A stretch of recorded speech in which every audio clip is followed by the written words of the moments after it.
On the day I was born, July 17, 1948, German composer Richard Strauss, then in his mid-80s, was putting the finishing touches on one of his four last songs for soprano and orchestra.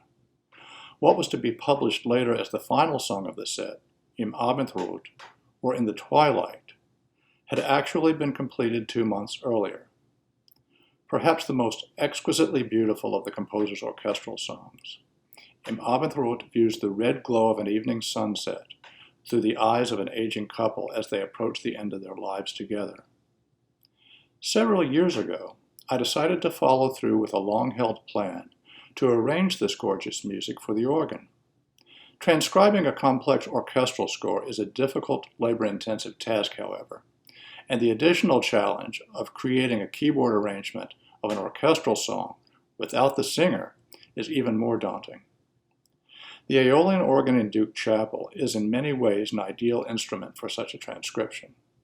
Completed in the early 1930s, when the chapel was constructed, the instrument itself reflects the twilight of an era, that of the late Romantic symphonic organ.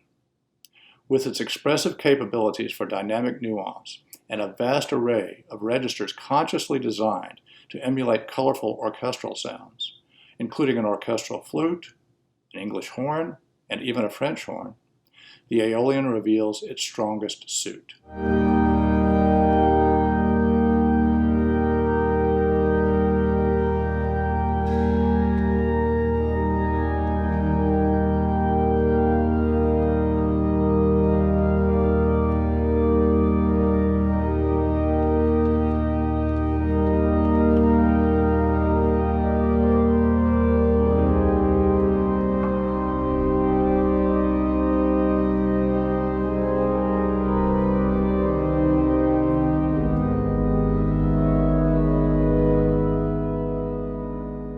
At the turn of the 20th century, the 30-something Strauss was fast becoming the world's most famous living composer.